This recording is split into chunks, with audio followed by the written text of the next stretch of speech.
السلام علیکم، شروع اللہ کے نام سے جو بہت مہربان اور نہایت رحم والا ہے۔ آج کی ویڈیو پھر میں بہت بے دلی سے بنا رہا ہوں کیونکہ میں نے ان دونوں پارٹیز کو دونوں پاکستانی ہیں، دونوں پارٹیز کو میں نے بہت زیادہ کوشش کی کہ ان کا کمپرومائز ہو جائے،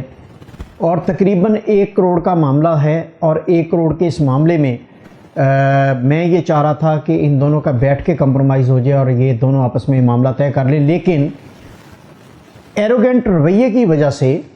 یہ معاملہ یہاں تک اس نہج تک پہنچ گیا کہ اس کی ویڈیو مجھے بنانا پڑی، اور 1 مہینہ میں نے ویٹ کیا، بلکہ مہینے سے زائد میں نے ویٹ کیا۔ متعدد بار میں نے میسیجز کیے اور میں نے کہا کہ اس معاملے کو آپ بیٹھ کے طے کر لیں، معاملہ اتنا بڑا نہیں ہے، کاروباری شراکت تھی، دونوں بلکہ تینوں پاکستانی تھے، اور تینوں نے مل کے ایک کمپنی جو ہے اس کو پروان چڑھانے کی کوشش کی، جس میں ظاہری بات ہے لالچ کے عنصر نے جو کانفلکٹ کریٹ کیا، اور اس کانفلکٹ کی بنیاد پر اب دونوں پارٹیز ہیں یہاں پر پولیس تھانہ کچہری میں گئی ہوئی ہیں ایک دوسرے کے خلاف۔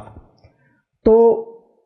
میں یہ چاہ رہا تھا کہ ان دونوں کو تھوڑا سا یعنی اگر ایک فریق نے مجھ سے رابطہ کیا تو میں نے دوسرے فریق بلکہ اس کے تیسرے فریق سے بھی میں نے کانٹیکٹ کیا، اور میں نے یہ چاہا کہ ان کا بیٹھ کے معاملہ حل ہو جائے، لیکن بہت زیادہ ایروگنٹ رویے کے ساتھ مجھے بھی یہ پیغام دیا گیا کہ آپ ویڈیو ڈال کے دیکھیں پھر ہم بھی بہت کچھ کریں گے۔ تو وہ میں ویڈیو ڈال اس نظریے سے رہا ہوں کہ یہ میں حقائق لا رہا ہوں لوگوں کے سامنے، تو آپ نے جو دھمکی دینی ہے یا جو کرنا ہے وہ آپ کر لیں۔ اس میں ساجد علی حیدر جو ہے وہ وکٹم پارٹی ہے، اس نے میرے سے کانٹیکٹ کیا اور اس نے ساری صورتحال بتائی، جس کی بنیاد پر یعنی میں دونوں کو جانتا ہوں ذاتی طور پر۔ اس نے ملک تجمل کے بارے میں بات کی، اس کو بھی میں جانتا تھا، شفیع کے بارے میں بات کی، تیسرے پارٹنر جو انویسٹر تھا اس کو بھی میں جانتا تھا۔ تو تینوں کو میں نے بہت کوشش کی کہ یہ ٹیبل پر بیٹھے، لیکن ملک تجمل کسی بھی صورت میں ٹیبل پر بیٹھنے کو تیار نہیں، اور بادی نظر میں میری انویسٹیگیشن کے مطابق ملک تجمل جو ہے وہ اس نے بہت زیادہ ایگریشن، اور اس سارے معاملے میں اس نے یہ جو معاملہ لٹکایا اور معاملہ پولیس اور کچہری تک گیا، وہ اس کے رویے کی وجہ سے گیا۔ تو ہم ساجد علی حیدر سے جانتے ہیں، وہ ہمارے ساتھ موجود ہیں، ان کی زبانی جانتے ہیں کہ کیا معاملہ تھا۔ جی ساجد صاحب بہت شکریہ، آپ یہ بتائیے،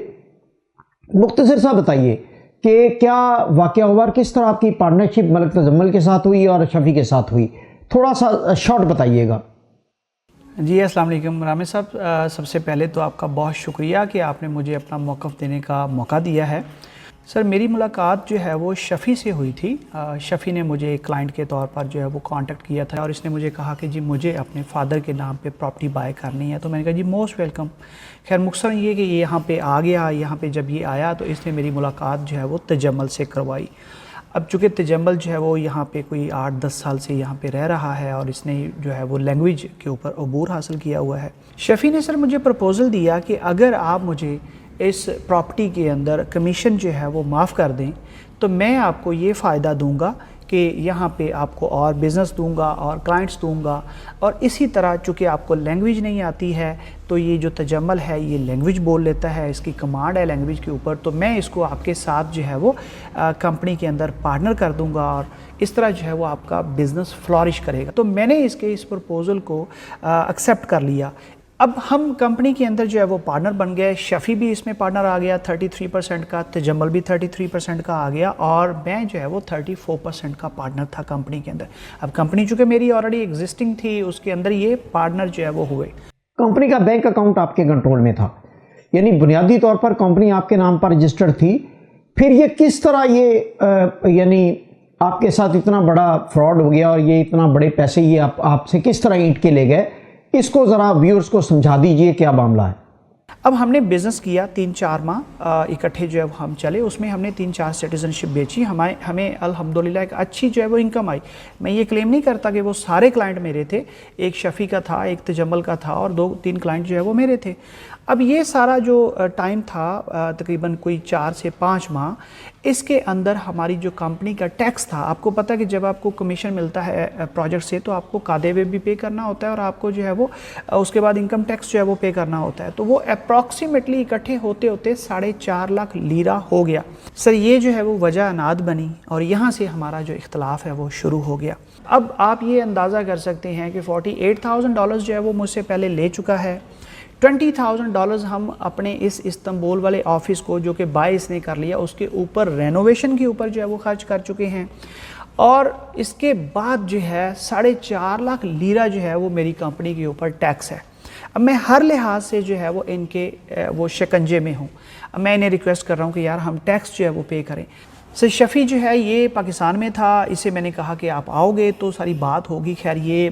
1 مہینے بعد آ گیا، ہم نے بیٹھ کے سارا اکاؤنٹس جو ہے وہ لکھا، کلیئر کیا۔ میں نے سر انہیں ساری جو پیمنٹس تھی وہ ٹرانسفر کر دی جو انہوں نے میری طرف بنائی، تقریباً جو ہے وہ 58,000 60,000 لیرہ جو ہے یہ تجمل کے انہوں نے بنا دیا کہ یہ آپ میں نے پے کرنا ہے تجمل کو، وہ میں نے پے کر دیا شفیع کے اکاؤنٹ کے اندر ہی۔ اب یہ سارا کچھ کرنے کے بعد میں نے کہا جی اب بات آتی ہے ٹیکس کی، تو ٹیکس کا کیا کرنا ہے؟ تو کہتے ہیں جی وہ ٹیکس کا کل ہم جو ہے وہ کر لیں گے۔ جی ٹھیک ہے، اب آتے ہیں ہم بنیادی آپ کا جو پہلو ہے اس پر آتے ہیں کہ جس دن آپ کی یہ کمپرومائز کے لیے یا حساب کتاب کے لیے میٹنگ ہو رہی تھی، اپنے ہی آفس میں میٹنگ ہو رہی تھی، اور آپ کا جو والیٹ ہے اور آپ کا جو دونوں موبائل ہیں وہ اور آپ کا جو کچھ بھی تھا، ڈرائیونگ لائسنس، جو آپ کے ID کارڈ، کملک، سب کچھ انہوں نے وہاں باتھ روم میں جاتے ہیں تو وہ یہ اٹھا لیتے ہیں۔ اس وقت آفس میں کون کون موجود تھے اور ان میں کون کون ان کی طرف سے، کون کون آپ کی طرف سے لوگ تھے؟ کل جب میں آفس گیا تو مجھے کہتے ہیں جی کہ آئیں بیٹھ کے جو ہے وہ ہم نے حساب کرنا ہے، تو میں نے کہا یار میں ذرا فریش ہو کے آتا ہوں اور اس کے بعد جو ہے وہ ہم کر لیتے ہیں۔ تو میں نے اپنا آئی فون، ایک سیمسنگ کا موبائل، میرا والیٹ جس کے اندر میرا پاسپورٹ، کملک، بینک کارڈ اور اس کے علاوہ جو ڈرائیونگ لائسنس، جتنے آپ کو پتہ ہے ضروری ڈاکومنٹس ہوتے ہیں، اینی ہاؤ یہ ساری چیزیں میں ٹیبل کے اوپر رکھ کے جیسے ہی ٹوائلٹ گیا ہوں، میں واپس آیا ہوں تو پتہ چلا کہ جی میری چیزیں جو ہے وہ وہاں سے غائب ہیں، چوری کر لی ہیں کسی نے۔ اب اس وقت آفس کے اندر شفیع، تجمل اور شفیع کے 2 چھوٹے بھائی جو ہے یہ موجود تھے۔ اب میں نے ان سے کہا جی میرا سامان جو ہے وہ یہاں سے چوری کر لیا ہے تو آپ میرا سامان دو۔ کہتے جی سامان آپ کو دے دیں گے تو آپ پہلے جو ہے نا وہ پیسے ہمیں جو ہے وہ دو، آن لائن آپ جو ہے وہ ٹرانسفر کرو۔ میں نے کہا یار ہمارا سارا اکاؤنٹس جو ہے وہ کلیئر ہو گیا ہے، جتنے پیسے آپ لوگوں نے مجھے کہے ہیں میں نے اپنی عزت کی خاطر سارے پیسے آپ کو جو ہے وہ دے دیے ہیں۔ 1.5 لاکھ لیرہ آلریڈی میں دے چکا ہوں، اب 4.5 لاکھ لیرہ ٹیکس کی باری ہے، تو آپ ٹیکس کے اوپر بات کریں، یہ آپ نے کیا حرکت کی ہے؟ اب میرے پاس چونکہ موبائل تو تھا نہیں، تو میں نے ریسیپشن گائے سے کہا کہ یار کائنڈلی آپ جو ہے نا وہ 15 پہ، یعنی جو ایمرجنسی ہیلپ لائن ہے اس پہ جو ہے وہ کال کر کے پولیس کو سارا انسیڈنٹ جو ہے وہ بتا دیں۔ پولیس آئی، میں نے انہیں سارا انسیڈنٹ جو ہے وہ بتایا، انہوں نے خیر وہ سارا موقع دیکھا۔ پولیس آفیسر نے خیر مجھے کہا جی کہ آپ پولیس اسٹیشن آ جائیں اور اپنی کمپلین جو ہے وہ ریٹرن لے کے آئیں اور ہم اس کو جو ہے وہ رجسٹر کر لیتے ہیں۔ اب اس دوران باری نے جو ہے وہ فون کیا تجمل اور شفیع کو اور انہیں یہ ساری سچویشن بتائی کہ پولیس آئی ہے اور انہوں نے یہ کہا ہے، اور اگر تم جو ہے وہ اس کا سامان نہیں دو گے، یعنی ساجد صاحب کے ساتھ اگر آپ ریکنسلیٹ نہیں کرو گے تو تم دونوں کے لیے بہت بڑی مصیبت ہو جائے گی۔ اب انہوں نے اس کو باری کو جو ہے وہ ایڈ کر کے تو مجھے یہ ریکویسٹ کی کہ جی ہم آپ کو سامان بھی دیتے ہیں، پیسے بھی دیتے ہیں، سارا کچھ دیتے ہیں، لیکن پولیس میں جا کے جو ہے وہ اپنی کمپلین آپ نہ کروائیں۔ اب میں خیر ویٹ کرنے لگ گیا، 2 گھنٹے ویٹ کیا، شفیع آ گیا۔ شفیع نے آ کے جو ہے وہ دوبارہ پھر وہی ساری باتیں جو ہے شروع کر دیں کہ دیکھیں ہم آپ کو کہتے تھے کہ دے دیں پیسے اور آپ نے نہیں دیے، اب آپ نے اگر ایسا نہ کیا ہوتا تو یہ نہ ہوتا، مطلب آئیں بائیں شائیں کر کے اس نے جو ہے وہ ٹائم گزارنا شروع کر دیا۔ مجھے نہیں سمجھ آ رہی، اور 2 بجے کہتا ہے کہ جی آپ ایسا کریں، آپ ساجد صاحب کل جو ہے وہ آ جائیں، کل مارننگ میں ہم آفس میں بیٹھ کے۔ تو میں نے کہا یار 6 بجے کا انسیڈنٹ ہے، 2 رات کے بج گئے ہیں اور آپ نے کتنی جو ہے وہ یہ پھر ایک زیادتی کی ہے کہ آپ نے میرا ٹائم بھی ضائع کیا، اور پھر سب سے بڑی بات یہ ہے کہ آپ نے مطلب جو ہے وہ مجھے 8 گھنٹے سے جو ہے وہ بیوقوف بنائے رکھا۔ اب مجھے سمجھ آ گئی کہ انہوں نے مجھے جو ہے وہ سامان نہیں دینا۔ نیکسٹ ڈے جب میں مطلب اٹھا تو میں نے پلان کیا کہ ان کے پاس جانے کی بجائے مجھے اب پولیس اسٹیشن میں جو ہے وہ جانا چاہیے۔ جی ساجد صاحب، یہ بات کنفرم ہے کہ آپ کا سامان انہی کے پاس تھا جو لوگ اس وقت آفس میں موجود تھے، کیونکہ یہ کوئی گلی محلے میں یا کہیں آپ کسی ٹرین میں یا جہاز میں تو آپ کا سامان گیا نہیں تھا، انہی کے پاس موجود تھا۔ اب آپ نے وہاں پر 112 پر کال بھی کی، پولیس موقع پر پہنچی، آپ نے رپورٹ بھی کروائی، اور آپ نے ان لوگوں کو شامل تفتیش کرنے کا بھی کہا، لیکن اس کے باوجود آپ کی رپورٹ سے پہلے انہوں نے پولیس رپورٹ کروا دی. یہ کیا ماجرا تھا؟ ان کی پولیس رپورٹ آپ سے پہلے کس طرح ہو گئی؟ امیجن کریں سر، جب میں پولیس اسٹیشن گیا تو میری حیرانی تھی وہاں جا کے کہ میرے خلاف آلریڈی 2 کمپلینٹس رات کو ہو چکی ہیں. نمبر 1 ایک تو جو کمپنی کا انہوں نے کہا کہ جی ہم پارٹنر ہیں اور اس نے کمپنی اکاؤنٹ کے اندر جو ہے وہ ہیرا پھیری کیا، یعنی وہ میرے اوپر ایک جھوٹا الزام لگا کے اس کی ایک کمپلین جو ہے کر دی. دوسری کمپلین آپ سن کے حیران ہو جائیں گے کہ شفیق نے کہا کہ جی میرا جو چھوٹا بھائی ہے جو کہ انڈر 18 ہے، جوینائل ہے، تو جوینائل کو اس نے چھری کے ساتھ حملہ کر کے اس کو جو ہے وہ انجری کیا ہے. اب میں مطلب جو ہے وہ پھر ایک دفعہ حیران تھا. اب جو رات 6 سے لے کر 2 بجے تک شفیع نے مجھے الجھائے رکھا، اس میں ایکچولی تجمل جا کے اپنے اس چھوٹے بھائی کا، شفیع کا، وہ لے کے آیا میڈیکل، اور اس نے جا کے یہ 4-6 گھنٹے کے اندر یہ سارا جو ہے وہ کمپلین وغیرہ میرے کروا دی. یعنی میں نے پولیس کو جو ہے وہ سارا واقعہ بتایا. میں نے کہا جی یہ ایکچوئل سچویشن ہے، ہمارا ٹیکس کا معاملہ ہے، آپس میں ہم پارٹنرز تھے بالکل، اور یہ ٹیکس پے نہیں کرنا چاہتے، میں ٹیکس پے کرنا چاہتا ہوں. یہ ایکچولی انہوں نے سارا جو ہے وہ اس کو پلان کر کے ایک ڈرامہ رچا کے جو ہے یہ سارا کیا ہے. اور آپ اپنے فلاں پولیس آفیسر جو ہیں ان سے اس چیز کی ویریفیکیشن کر سکتے ہیں کہ وہ وہاں پہ ایمرجنسی ہیلپ لائن پہ جب میں نے کال کی وہ وہاں پہ موقع پہ آئے، انہوں نے سارا جو ہے وہ دیکھا، اور انہوں نے ایون شفیع کو اور تجمل کو اس وقت موقع پہ کھڑے ہو کے کال بھی کی تھی کہ آپ لوگ آئیں اور ہم آپ کو بیٹھ کے جو ہے وہ دونوں کا موقف سن کے پھر ان کی کمپلین درج کریں گے.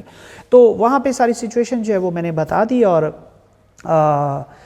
یہ آپ یہاں سے اندازہ لگا سکتے ہیں کہ یہ کتنے کرمنل مائنڈڈ اور جو پیشہ ور لوگ ہوتے ہیں نا، پیشہ ور جرائم پیشہ جو لوگ ہوتے ہیں، یہ اس طرح کے جو ہے وہ لوگ ہیں. اچھا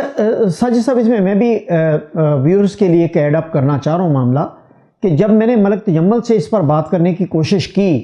اور اس سے ڈیٹیل میں نے جب استفسار کیا کہ یہ کیا معاملہ ہے، اور جب میں نے آپ کا سامان اٹھانے اور اس کو غائب کرنے والی بات کی تو وہ اس نے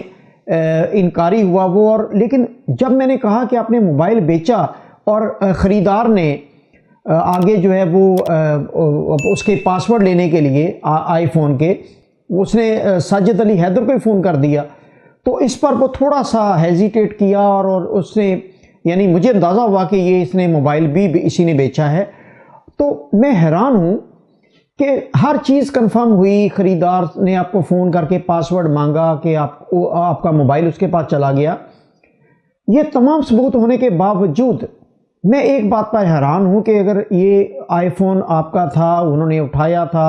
گریج میں اٹھایا، یا انہوں نے قیمت پوری کرنے کے لیے اٹھایا، یا پیسوں کی خاطر اٹھایا، تو انہوں نے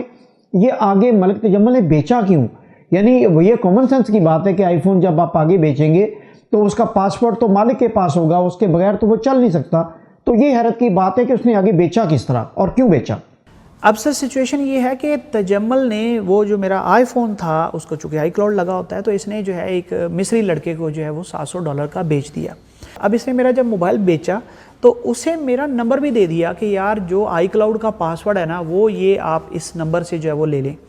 اب وہ جو مصری لڑکا تھا مصطفیٰ، اس نے مجھے کانٹیکٹ کیا کہ آئی نیڈ یور ہیلپ. میں نے کہا جی بتائیں. کہتا جی وہ آپ کے پاس آئی کلاؤڈ میں ایک ای میل میں آئے گا، پاسورڈ آئے گا، تو وہ آپ مجھے جو ہے وہ بتا دیجیے گا. میں نے کہا جی آپ کو کیوں بتاؤں؟ کہتے جی وہ میرے پاس ایک موبائل ہے، آئی فون میں نے بائی کیا ہے، تو اس کا جو آئی کلاؤڈ کا پاسورڈ ہے وہ آپ کے پاس ہے، تو میں اسے ریسیٹ کرنا چاہتا ہوں. تو میں حیران ہوا. میں نے کہا یار اس کے پاس موبائل کیسے ہے؟ میں نے خیر اس سے پوچھا تو کہتا جی میں نے بائی کیا ہے $700 کا. میں نے اسے بتایا، میں نے کہا یار یہ تو موبائل چوری کا ہے اور تم نے جو ہے وہ اس طرح بائی کر لیا. کہتا نہیں جی وہ چوری کا کیسے ہو سکتا ہے، وہ جس نے بیچا ہے مجھے اس کے پاس آپ کا مطلب جو ہے وہ پاسپورٹ بھی ہے، کملک بھی ہے، اس نے مجھے سارے بینک کارڈ اور ہر چیز جو ہے وہ مجھے دی ہے، تو یہ چوری کا کیسے ہو سکتا ہے؟ اس نے مجھے کہا کہ میرا بھائی ہے اور یہ. تو میں نے اسے سارا انسیڈنٹ جو ہے وہ بتایا اور میں نے کہا یار یہ تو پولیس کیس ہے اور آپ پھنس جاؤ گے. اور خیر یہی ہوا. میں پولیس اسٹیشن گیا، میں نے کہا جی یہ جو ہے وہ میرا موبائل اس طرح بیچا ہے اور اس بندے نے بیچا ہے، اس بندے کو بیچا ہے، تو آپ اسے پکڑیں گے تو ساری کہانی باہر آ جائے گی. اب یہ جو مصطفیٰ مصری لڑکا تھا یہ مجھے ریکویسٹ کر رہا تھا کہ یار میں یہاں پہ اسٹوڈنٹ ہوں، میں پولیس میں معاملات میں نہیں انوالو ہونا چاہتا، کائنڈلی آپ مجھے جو ہے وہ معافی دے دو اور میں موبائل واپس دے دیتا ہوں. میں نے اسے کہا نہیں یار آپ اسے واپس نہ دو, ہم مجھے جو ہے وہ دے دو. کہتا نہیں آپ کو میں جس سے میں نے بائی کیا ہے میں آپ کو اس کی ساری ڈیٹیل دے دیتا ہوں. تو اس نے مجھے یہ اسکرین شاٹ سر آپ کے ساتھ میں شیئر کرتا ہوں,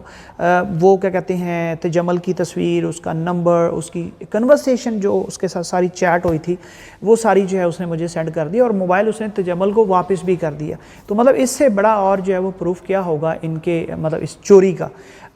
شفیع جو ہے وہ بہت بڑا بزنس مین جو ہے وہ پریٹینڈ کرتا ہے اور ہے ایکچول میں جو ہے وہ ایک چور. جی ساجد صاحب یہ بتائیے کہ آپ کے پہلے کسٹمر اور بعد میں آپ کے تیسرے پارٹنر شفیع جو ہیں, انہوں نے یعنی وہ آپ کے تیسرے پارٹنر تھے, انہوں نے اس سارے معاملے میں کوئی پازیٹیو کردار ادا کیا اور انہوں نے اس معاملے کو کوئی حل کرنے کے لیے تصفیے کی طرف لے کے جانے کی کوشش کی, یا وہ ملک تجمل کے ساتھی تھے اور وہ بھی آپ کے اگینسٹ تھے؟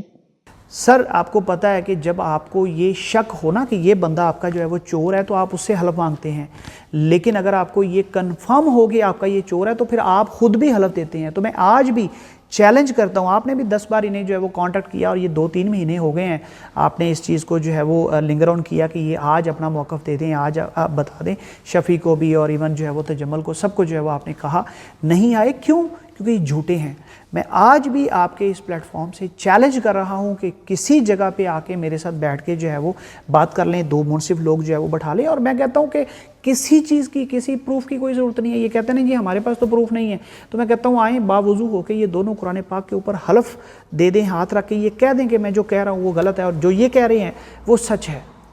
تو میں بالکل جو ہے وہ روز محشر جو ہے اوبیسلی اس کا جو ہے وہ انصاف ہو جائے گا. یہ تھے ساجد علی حیدر صاحب جو کہ اس وقت ایک کنفلکٹ کا شکار ہیں یہاں پر, اور بڑے افسوس کی بات یہ ہے کہ یہ پاکستانی افراد جو ہیں وہ یعنی چھوٹے چھوٹے معاملات پر اتنی بڑی الجھنیں کریٹ کر رہے ہیں. اور میں آپ کو بتاؤں کہ یہ اتنا بڑا معاملہ نہیں تھا میری نظر میں, یہ بیٹھ کے حل ہو سکتا تھا.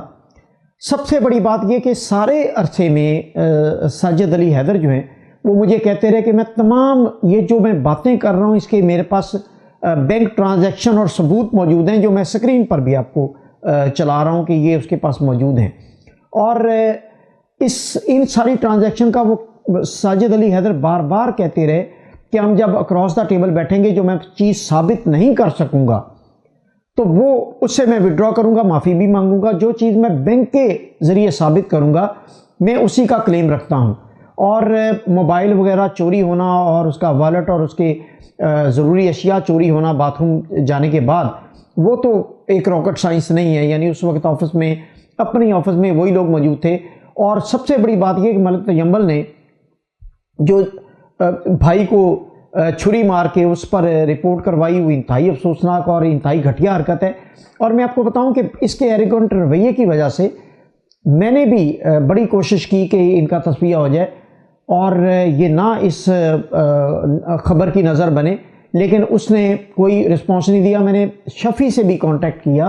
میں نے اس کو بھی کوشش کی کہ وہ کسی طرف وہ کہے کہ ہم ٹیبل پر بیٹھ کے بات کرتے ہیں, لیکن اس نے بھی لا تعلقی کا اظہار کیا. اس سے یہ ظاہر ہوتا ہے کہ یہ معاملہ ڈیلیبریٹلی ٹیبل پر بیٹھنا یہ نہیں چاہتے. اور ملک تجمل جو ہیں اس کے پاس کوئی اپنا لاجک نہیں ہے. ایک چیز تو خود کے سامنے آ گئی کہ اس نے موبائل بیچا اور کسٹمر نے متعلقہ مالک کو, یعنی اس نے پہلے ملک تجمل کو فون کیا کہ یہ اس کو میں نے اوپن کرنا ہے, اس میں سیم چلانی ہے. تو جب ملک تجمل کو یہ پتا تھا یہ ساجد کا موبائل ہے تو اس نے ساجد کا ہی نمبر دے دیا اس کسٹمر کو کہ اس سے آپ پاسورڈ لے لیں. تو یعنی اتنا گوف آدمی میں نے نہیں دیکھا کہ ایک چوری کا سامان بیچ رہا ہو اور پھر متعلقہ مالک کا ہی نمبر دے رہا ہو اور ایروگنٹ رویے کی وجہ سے پھر پبلک میں بھی گندہ ہو رہا ہو. تو پھر اوپر سے وہ یہ تاثر دینے کی کوشش کر رہا ہے جگہ جگہ کہ وہ اگر میں ویڈیو بناؤں گا, ہو سکتا ہے میں اور بھی کوشش کرتا لوگوں کو ڈال کے, لیکن وہ یہ جگہ جگہ تاثر دے رہا ہے لوگوں کو کہ اگر میں ویڈیو یا اس کی یہ خبر نشر کروں گا تو وہ مجھے دیکھ لے گا. تو ملک تجمل صاحب آپ کی یہ ویڈیو میں نے نشر کر دی ہے اور تمام ثبوتوں کے ساتھ کر دی ہے. اور آپ نے جو اس سارے معاملے میں 8 ماہ میں رویہ اڈاپٹ کیا ہے, چوری آپ کی سامنے آ چکی ہے. آپ نے چھری مار کے یعنی چاقو مار کے جو رپورٹ کروائی وہ بوگس رپورٹ بھی آپ نے انتہائی مکروہ طریقے سے کروائی. اس کے بعد آپ جس طرح اپنے مختلف لوگوں کو وائٹ کیا